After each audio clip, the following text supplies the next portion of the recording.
अस्सलाम वालेकुम नाजरीन, मैं हूं उमर चीमा एजाज़ सैयद के साथ। आज हम दो इश्यूज़ पर बात करेंगे और उसका आगाज़ हम करेंगे रेकोडेक, जो कि हमारे लिए एक मादनियात का ख़जाना है, लेकिन मसला बना हुआ है वो वाले जहान। तो यानी उसको हम कुछ उसके हिस्से भेजने जा रहे हैं, वो किसको फ़रोख्त कर रहे हैं इस पर बात होगी। और दूसरा इशू है कि वज़ीर दाखिला, निगरान वज़ीर दाखिला सरफराज बुगटी ने एक प्रेस कॉन्फ्रेंस की है जिसमें अफ़गान महाजरीन को ओवरऑल उन्होंने तमाम की बात की है, लेकिन जो टारगेट था वो अफ़गान महाजरीन था कि उनको एक वार्निंग इशू किया है। वो क्या है, इस पर हम तफसीली बात करेंगे। एजाज़ सैयद साहब। चीमा साहब, हाउ आर यू? आप सुनाएं, how are you? I am good. आज तो आप बहुत खुश होना चाहिए, आपको लीड स्टोरी लगी है भाई। बस यार, मैं ना आज अखबार पढ़ा ना, तो मैं कोई वो सिंगल कॉलमी डबल कॉलमी देख दूँ के मैंने फ्रंट और बैक पे ना, फिर मैंने ऊपर देखा तो वो लीड स्टोरी थी। अच्छा, तो स्टोरी अच्छी थी, no doubt, no doubt, story बड़ी अच्छी थी। तो मेरे ख्याल में इसी से शुरू करते हैं। ये बताएं कि रेकोडेक के हवाले से क्या एक तो स्टोरी बताएं आम सादा फहम में, ताकि लोगों को पता लगे, फिर उसके ऊपर आगे बात। एजाज़, जो रेकोडेक प्रोजेक्ट है असल में हमारे जो है ना तांबा और सोने का एक मादनियात है, ज़ख़ीरा है। अब ये है कि हमने उसको दरियाफ्त करना है, लेकिन हमारे में अपनी कैपेसिटी नहीं है। तो लिहाजा हमने पहले तो दो बाहर की कंपनीज़ हैं उनको हायर किया, जिसमें एक कनाडा की कंपनी थी और एक चिली की कंपनी थी। फिर दरमियान में इफ्तार चौधरी साहब ने सुओ मोटा लिया, ठीक है, और सोटा मोटा, तो वो उन्होंने डील कैंसिल कर दी। उसके बाद हम काफ़ी जलील होते रहे, क्योंकि वो इंटरनेशनल आर्बिट्रेशन में चले गए। उन्होंने कहा जी कि ये कैसे इन नगल्ले लोग ने कि एक कोई डील करता है, दूसरा जो है वो उसको ख़त्म करता है। तो उस पर हमें काफ़ी प्रॉब्लम्स आए, कोई अरबों के हिसाब से, डॉलरों में अरबों के हिसाब से हमें कोई जुर्माना वगैरह हुआ। फिर हम उनके साथ डील करना शुरू हो गए कि यार आउट ऑफ कोर्ट सेटलमेंट कर लेते हैं। वो आउट ऑफ कोर्ट सेटलमेंट के नतीजे में वो जो चिली वाली कंपनी है वो दरमियान से निकल गई, और जो दूसरी है कनाडा की कंपनी, उसका नाम है बैरिक गोल्ड, ठीक, वो इस डील का हिस्सा रही। चिली वाली कंपनी को हमने कोई $900 मिलियन दिया और छुट्टी करा दी। तो अब ये है कि उसकी जगह पे बाकी जो है ना हमारे शेयर होल्डर कौन बन गए कि जो फेडरल गवर्नमेंट है इसकी 3 कंपनीज़ हैं जिनके पास को 25% शेयर आए, और कोई 25% शेयर जो हैं वो आए बलूचिस्तान के गवर्नमेंट के पास, और जो 50% शेयर हैं वो बैरिक गोल्ड के पास हैं, जो कि कनाडा की कंपनी है। अब एक नया इशू आ गया, हम चाह रहे हैं कि इन्वेस्टमेंट, और हम सऊदीया को कह रहे हैं कि आप आगे पाकिस्तान में जो मादनियात का एक सेक्टर है, हाँ, यानी कि मादनियात का जो शुब है, इसमें आप इन्वेस्टमेंट करें।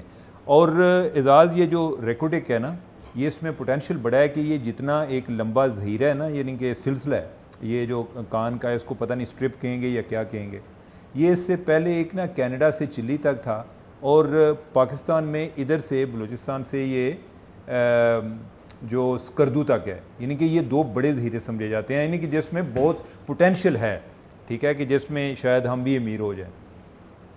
तो अब यह है कि हमने सऊदी अरब को कहा जी कि आएँ, तो आप भी कोई बिस्मिल्लाह करें, कोई इन्वेस्टमेंट करें, हमें कोई डॉलर वगैरह लेकर आएँ। उन्होंने कहा, हमने कहा जी कि आपको एक और ब्लॉक देते दें, ये तो जो है ना कि इसमें कोई पोटेंशियल का हमें आइडिया है, कोई नया आप एक्सप्लोर करें। उन्होंने कहा कि नया नहीं करना, रिस्क है, ठीक है, कि पता नहीं हम लगे रहें, बाद में पता चले कि कोई बात बनी नहीं है।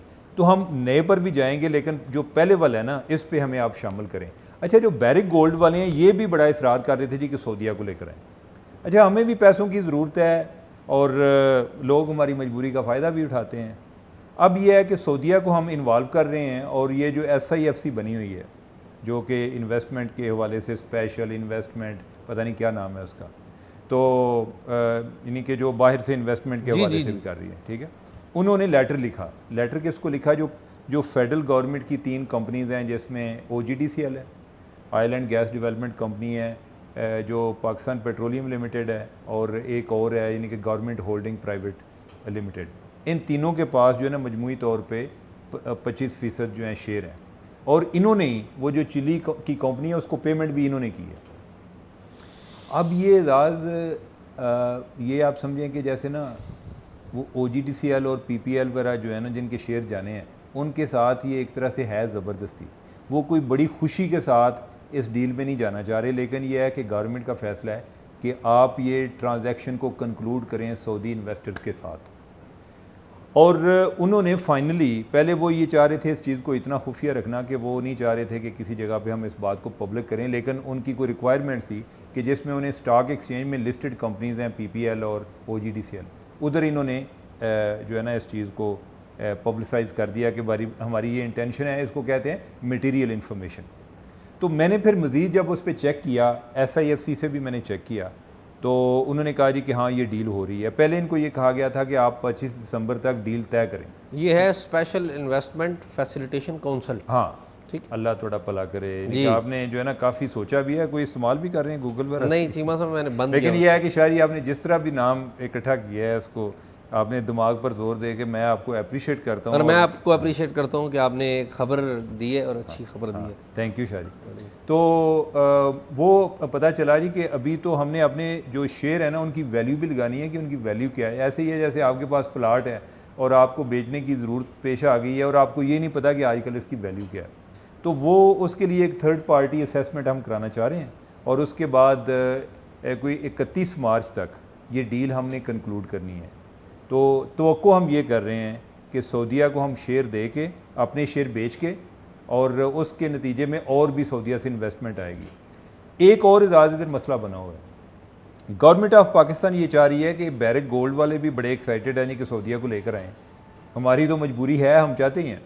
तो बैरिक गोल्ड वालों को कहते हैं कि कुछ शेयर आप भी दें ना और कुछ हम देते हैं, यानी कि आप भी बेचें हम भी बेचते हैं, ताकि हमारा हिस्सा जो है ना ज़्यादा डाइल्यूट ना हो।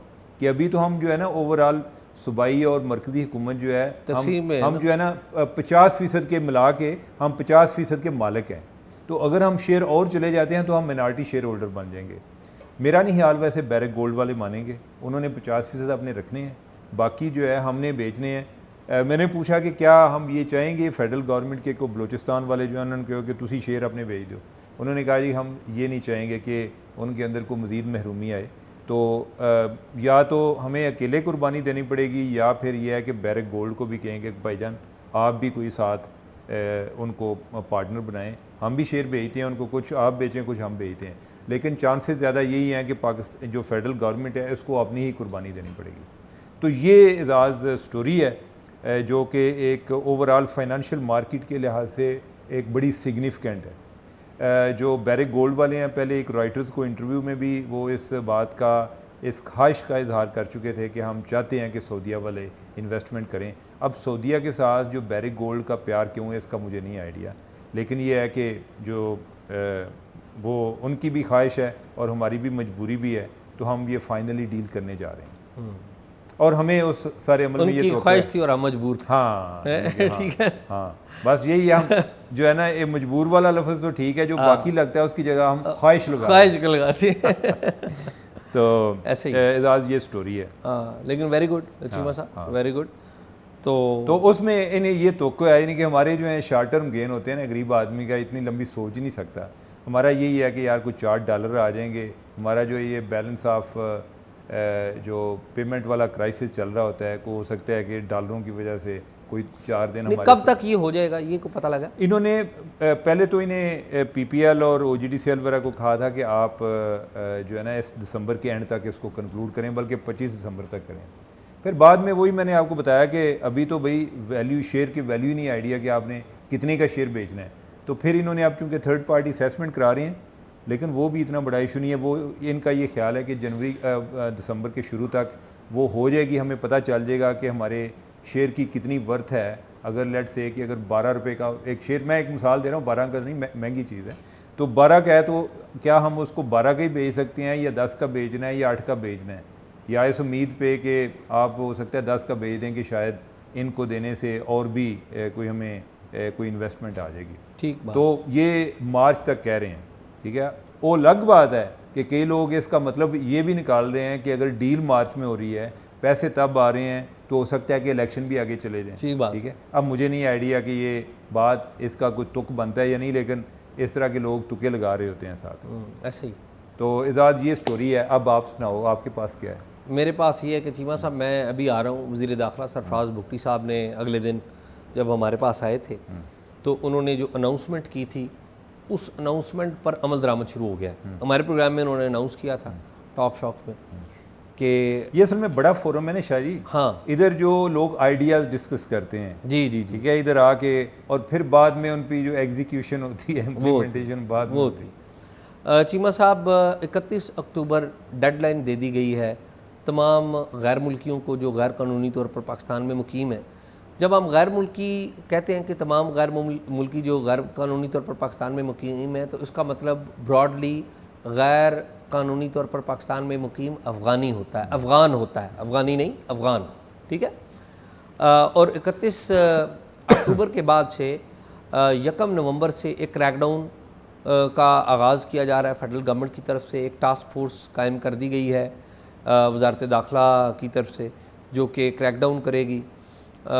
साथ ही साथ एक और काम भी किया गया है, और ये काम भी बड़ा ही अहम है कि जो तज़किरा था पाकिस्तान अफ़गानिस्तान की सरहद के ऊपर, कुछ लोग तज़किरा के ज़रिए भी ट्रैवल करते थे। तज़किरा क्या था? ई तज़किरा कहते हैं कि जो लोग मुस्तकिल यहाँ पर ट्रैवल करते हैं, तो उनको जो बॉर्डरिंग एरिया में रह रहे हैं जो लोग, वो शनाख्ती कार्ड दिखा के ही इधर उधर आ जाते हैं, उनको ई तज़किरा दिया गया था। वो अनाउंस नहीं किया गया, लेकिन टेक्निकली उसे ख़त्म कर दिया गया है कि इन्होंने ये कहा कि 1 नवंबर से आगे ई तज़किरा नहीं, पासपोर्ट और वीज़ा ही होगा। यानी कि तज़किरा जो है गैर एलानिया तौर पर तज़किरा को ख़त्म कर दिया गया है। तो चीमा साहब, एक तो ये डेवलपमेंट है, एपेक्स कमेटी में इसकी मंजूरी दी गई है। वज़ीर आज़म ने आज थी ना मीटिंग? जी आज थी। वज़ीर आज़म की जो एपेक्स कमेटी है आज हुई थी, उसमें वज़ीर आज़म और काबीना के अरकान के साथ साथ आर्मी चीफ भी थे, उनके लोग भी थे। तो उसमें जो एक और अगली बात जो मुझे पता चली है एपेक्स कमेटी में, कि वज़ीर आज़म जो अनवार काकड़ हैं, इन्होंने चारों सूबाई गवर्नमेंट्स को कहा है कि वो जो मिलिटेंट्स हैं, एक्सट्रीमिस्ट हैं, उनके ख़िलाफ़ अपनी अपनी CTD को और पुलिस को मुतहर्रिक करें, और CTD और पुलिस को वसाइल दें। ये प्राइम मिनिस्टर ने हिदायत दी है। अच्छा जी जी।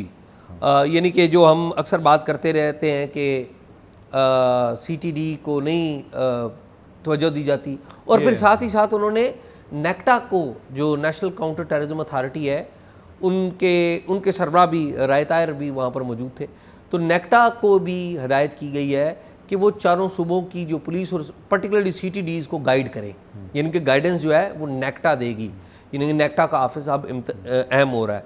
साथ ही साथ चीमा साहब, इसमें गैर कानूनी करेंसी और बाकी इश्यूज़ के ऊपर भी बात की गई है। वो नादरा में जो एक गैर कानूनी, आपको पता है हमारे जो फैमिली ट्री होता है, फैमिली का जो रिकॉर्ड होता है, उसमें गैर कानूनी लोग आ जाते हैं, उन को शामिल करने वाले अफराद के ख़िलाफ़ सख्त कार्रवाई की बात की गई। लेकिन असल बात चीमा साहब ये है कि जो पाकिस्तान में मुकीम अफ़गान जो शहरी हैं, उनको फौरी तौर पर बेदखल किया जा रहा है। और 3 उसके टीयर्स हैं जो मुझे पता चला है। वो 3 टीयर्स क्या हैं? सबसे पहले वो जिनके पास पाकिस्तान में रहने का कोई जवाज़ नहीं है, उनके वीज़े एक्सपायर हो चुके हैं, या उनके पास कोई किसी किस्म की चीज़ नहीं है, कोई डॉक्यूमेंट नहीं है, उनको निकाला जाएगा। फिर कुछ ऐसे लोग भी हैं जिन्होंने पाकिस्तान में जो अफ़गान ओरिजिन कार्ड्स जो हैं वो भी बनाए हुए हैं, उनके ख़िलाफ़ कार्रवाई की जाएगी। नहीं, उनके खिलाफ क्यों उन्होंने कार्ड ठीक नहीं बनवाए? नहीं, वो चीमा साहब एक्सपायर हो चुके हैं। वो अच्छा, वो पॉलिसी बदल चुकी हुई है। यानी कि यहाँ पर जो उनको जो रहने के इजाज़तनामा, यहाँ का जो रिकॉर्ड था, उसको उन्होंने गवर्नमेंट ने काफ़ी अर्सा पहले वो ख़त्म कर दिया। काफ़ी अर्सा पुरानी ये बात। फिर इसी तरह जो रेफ्यूजीज़ आए थे जिनकी मुद्दत ख़त्म हो गई थी, UNHCR के तहत आते हैं और उनकी बाज़ का मुद्दत ख़त्म हो जाती है, या अदरवाइज़ आते हैं उनकी मुद्दत ख़त्म हो जाती है, वो लीगली इजाज़त लेके आते हैं, तो उनके ख़िलाफ़ कार्रवाई होगी। तो 3 टीयर्स पे कार्रवाई होगी। तो अब इस कार्रवाई का आगाज़ हो रहा है। जो बड़ी बात पता चली क्रॉस बॉर्डर टेररिज्म के वाले से, क्रॉस बॉर्डर टेररिज्म के वाले से वज़ीर दाखिला साहब से सवाल किया गया, तो सरफराज भुट्टी साहब ने एक बड़ी अहम बात बताई। वो ये बताई कि उन्होंने कहा कि जी जनवरी से लेकर अभी तक पाकिस्तान में 24 खुदकश हमले हुए हैं, और 24 में से 14 जो खुदकश हमले हैं उनमें अफ़गान शहरी मुलवस हैं जिनका डाटा रिकॉर्ड पाकिस्तान के पास मौजूद है। 24 से 14 में 24 में से 14, आधे से ज़्यादा, हाँ। आधे से ज़्यादा जो खुदकश हमले हैं उनमें अफ़गान शहरी इन्वॉल्व हैं। तो ये कह रहे थे कि एक मुल्ला हैबतुल्लाह का एक फतवा जो है वो बड़ा मशहूर है कि जी उन्होंने पाकिस्तान में हमलों की जो के ख़िलाफ़ एक फ़तवा दिया हुआ है। अफ़गान मीडिया के मुताबिक वो फतवा जारी नहीं हुआ। अफ़गान मीडिया ये कहता है कि वो फतवा जारी नहीं हुआ, ना उसका रिकॉर्ड है, और वो पब्लिकली गवर्नमेंट की तरफ से जारी नहीं हुआ। आल दो कि पाकिस्तान की गवर्नमेंट इसे एक्नॉलेज करती है, फॉरेन ऑफिस भी करता है, लेकिन अफ़गान मीडिया इस बात को डिनाई करता है। तो वज़ीर दाखिला का यही कहना था कि उस फतवे मतलब पर है कि उनका मीडिया उस फतवे को नहीं मान रहा, हम मान रहे हैं। नहीं, हम मान रहे हैं, मानना उन्हें चाहिए ताकि उसका कोई असर पाकिस्तान के हवाले से। जी। तो ये चीमा साहब अहम बात है, लेकिन मैं ज़ाती तौर पे चीमा साहब ये समझता हूँ कि जो जिस तरीके से वज़ीर दाखिला ने ये पॉलिसी पेश की है, जो कि वज़ीर दाखिला जो सरफराज बुगटी है उनका बलूचिस्तान में होम मिनिस्ट्री चलाने का एक पूरा तजर्बा है, तो वो सवालों को भी अच्छा हैंडल कर लेते हैं, कन्विंसिंग जवाब भी दे देते हैं। लेकिन एट दी सेम टाइम मैं ज़ाती तौर पे समझता हूँ कि ये जो पॉलिसी है ना अफ़गान महाजरीन को बाहर निकालने की, ये पॉलिसी मैं नहीं समझता हूँ कि ये ठीक है। और मैं ज़ाती तौर पे समझता हूँ कि इस पॉलिसी में इंटरनेशनल प्लेयर्स भी आएंगे, इस पॉलिसी में UN भी दाखिल होगा, और वो भी होगा, उसको कैसे टैकल करते हैं मुझे नहीं पता, लेकिन ये ओवरऑल कहानी है। तो लेट्स सी कि आगे क्या होता है। और मैं ज़ाती तौर पे अगेन आई विल रिट्रेट कि अफ़गान जो पाकिस्तान में मुकीम है उनके लिए शराइत मुकर्रर कीजिए, उनको पाकिस्तान का बाजू बनाइए, उनको धकेलने से मेरे ख्याल में मसाइल हल नहीं। और एजाज़ जो अभी सूरत हाल है अफ़गानिस्तान में तालिबान की वजह से, उसमें तो वापस उनको भेजना बहुत ज़्यादा एक रिस्की भी है। चीमा साहब, ये वो लोग हैं पाकिस्तान में मुकीम है जो तालिबान से नफरत करते हैं और वो उस सिस्टम से नफरत करते हैं। ऐसे भी लोग हैं कि जिन्होंने बाद इधर जब वो शिफ्ट हो गए 1979-80 में, और उनके बच्चे भी अब जवान हो गए हैं, उनके बच्चों के बच्चे। और एजाज़ अब जो है अफ़गानी हैं, अफ़गान लोग जो हैं, आपको पता है कि कोई 2013 में जो ख्वाजा सरा के बारे में एक लेजिस्लेशन हुई, कर्टसी शुक्रिया इफ्तिखार चौधरी का, ठीक है, उन्होंने कराई कि और उससे पहले उनके पास कोई शनाख्ती कार्ड भी नहीं था। ठीक बात। अफ़गानिस्तान के जो लोग पाकिस्तान में, उनकी यही पोजीशन है, कोई शनाख्त नहीं है और कोई उनकी कानूनी हैसियत नहीं है। मैं कोई ऐसे जो जर्नलिस्ट को भी मिला हूँ, आप भी मिले होंगे, कि जो अफ़गानिस्तान के, हाँ, और बड़ी अल्लाह ताला किसी को यानी कि इस तरह का परदेसी ना करे। चीमा साहब, मैं अब आपको बताऊं जुल्म पता है क्या है कि जो अफ़गानिस्तान से पाकिस्तान में मुंतकिल हुए लोग हैं ना, वो ये भी समझते हैं कि अफ़गानिस्तान पर जो जुल्म हुआ है उसका ज़िम्मेदार पाकिस्तान है, और उन्हें मदद भी पाकिस्तान दे रहा है। वो पाकिस्तान के लोगों से मोहब्बत करते हैं, पाकिस्तान की पॉलिसियों पर वो क्रिटिकल हैं। लेकिन हमें क्या पॉलिसी इख्तियार करनी चाहिए? हमें ये पॉलिसी इख्तियार करनी चाहिए कि जो लोग यहाँ पर पैदा हुए हैं या जो लोग एक सर्टन लेवल तक टैक्स देते हैं उनको अपने पास रखें या कोई और तरीका कार गुजार करें। हमारे पास ये एक अपॉर्चुनिटी थी कि तालिबान के टेक ओवर के बाद उधर से बहुत ज़्यादा जो साहब हैसियत लोग हैं उन्हें हिजरत करनी पड़ी, तो हम उनको कोई ऐसा वीज़ा दे सकते थे, कोई 5 साल का, 10 साल का कोई इन्वेस्टमेंट वीज़ा दे सकते थे कि आप पाकिस्तान में इन्वेस्ट करें। एक तरफ ये है कि हमारे अच्छा यानी कि इधर जो है कहेंगे जी ला नहीं है, ओ भाई ला इतने आप बना रहे होते हैं रोज़ाना, ये ला क्यों ये भी बना लें, ठीक बात। तो आप कोई उसको इसको एज अ अपॉर्चुनिटी ले सकते थे, लेकिन नहीं लेते, यानी कि पता नहीं। उमर, मसला पता है क्या है इस मामले पे? मेरी पाकिस्तान की जो 3 बड़ी सियासी जमातें हैं उनके रहनुमाओं से बात हुई, पीपल्स पार्टी के बिलावल भुट्टो से बात हुई, मुस्लिम लीग नून के बड़े लीडरों से बात हुई, JUI के लीडरों से भी बात हुई कि हमारी जो कौमी सतह की जो सियासी जमातें हैं उनकी कोई अपनी इंडिपेंडेंट अफ़गानिस्तान के हवाले से पॉलिसी नहीं है। शायद बाकी इशू पे है उनकी पॉलिसी, कोई भी नहीं है ही नहीं है। मेरा कहने का मतलब हम सब्जेक्ट टू सब्जेक्ट जब बात कर रहे हैं तो उनकी पॉलिसी नहीं है, और नतीजा क्या है कि वो आते हैं और आके वही पॉलिसी अपना लेते हैं जो हमारी सिक्योरिटी इस्टेब्लिशमेंट उनको देती है।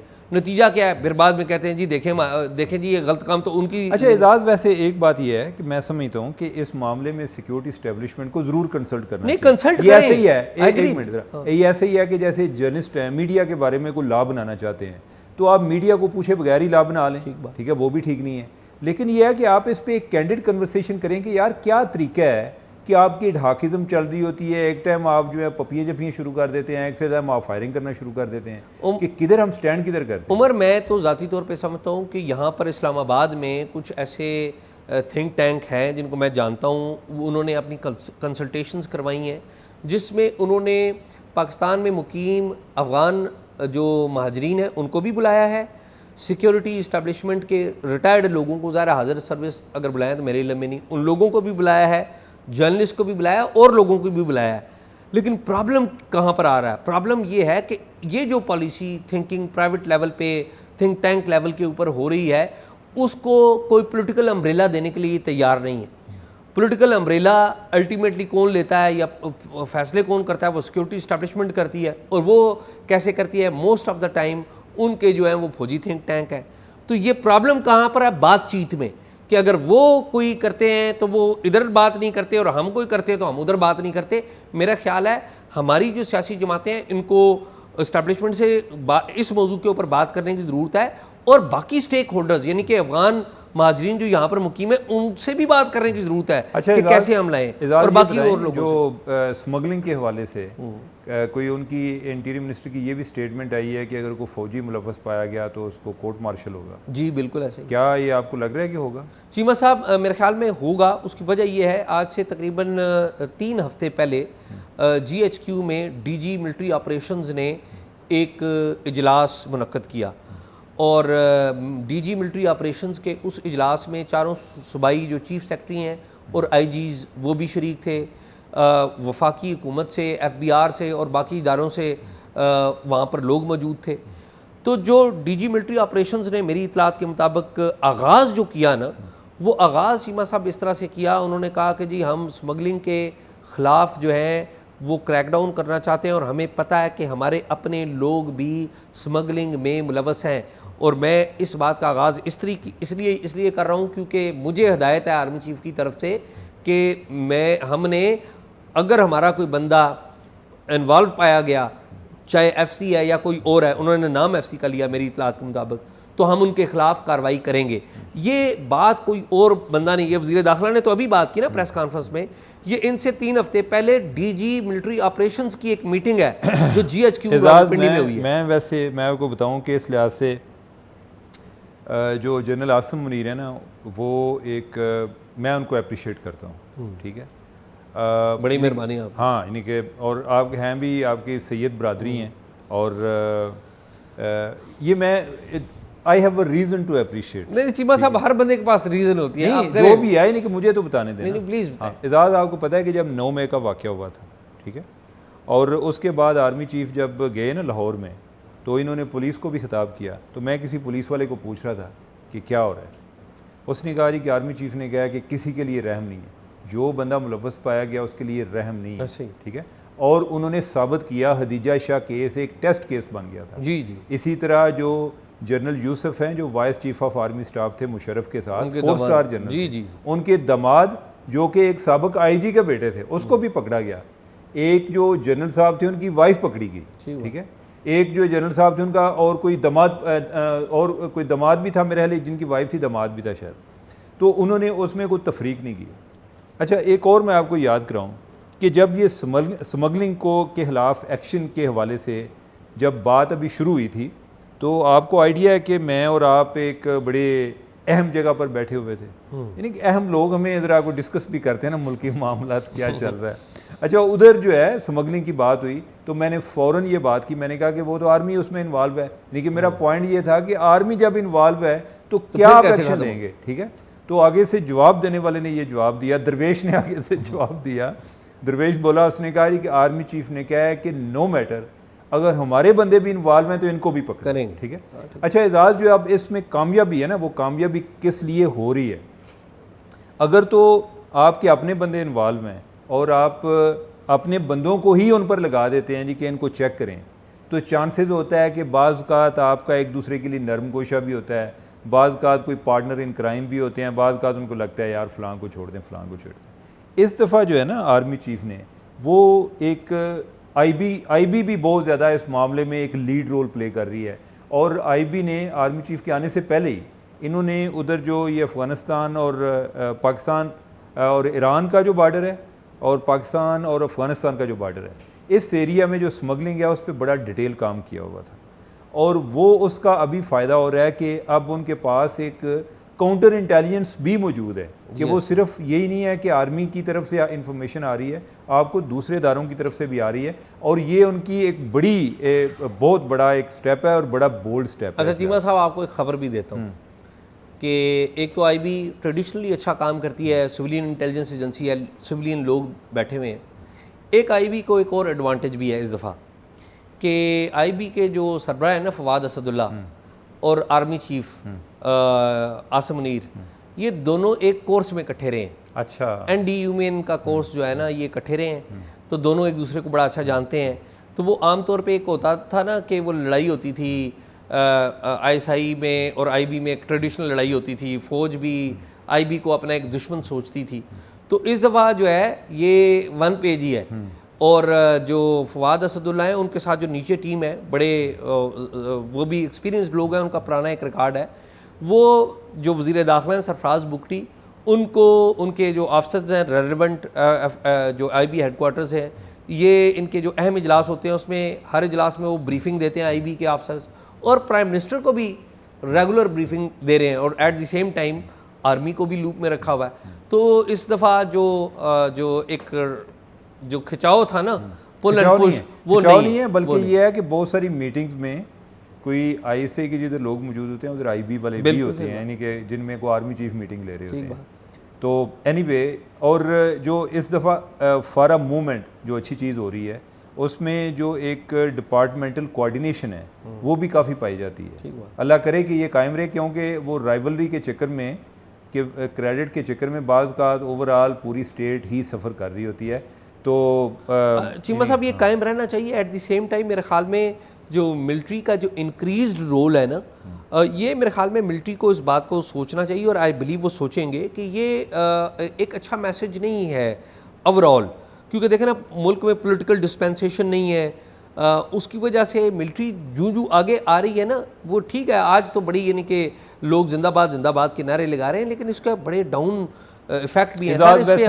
एजाज मैं जो है मैं सिविल सुपरमेसी का बड़ा चैंपियन रहा हूँ, लेकिन मैं आपको बताऊं कि आप बदल गए नहीं, अब बदल गए? नहीं बदला नहीं मैं, यानी कि मैं ओवरऑल एक आपको एक अपना एक रियलिस्टिक जो एक मैं अप्रोच मैं बता रहा हूँ। मैं ये समझता हूँ कि मैं हर रोज़ सीखता हूँ, ठीक है। ये नहीं होता जी कि मैं जो मेरे ख्यालात आज से 10 साल पहले थे, हर रोज सीखना चाहिए और हम सब हर रोज सीखते हैं, माने या ना माने, लोग मानते नहीं कोई नहीं मानते, यानी कई लोग सीखना भी नहीं चाहते, लेकिन ये है कि मैं वैसे मुझे अगर कल एक बात पता चली तो आज कोई उससे डिफरेंट पता चली तो मुझे जो है ना अपनी कम आएगी का ज़रूर एहसास होता है कि यार मैं तो कल बड़ा अपने आप को 30 मारा समझ रहा था। चीमा साहब मेरे ख्याल में एक बात बता दूं आपको, अर्ज़ ये है कि जब तक हम सीखने का अमल जारी नहीं रखेंगे ना, तो तब तक हम नई मालूमात हासिल करते रहेंगे, और जिस दिन हमने ये कह दिया ना हम अफलातून हैं और हमें सब कुछ पता है, उस दिन ख़त्म हो जाएगा काम।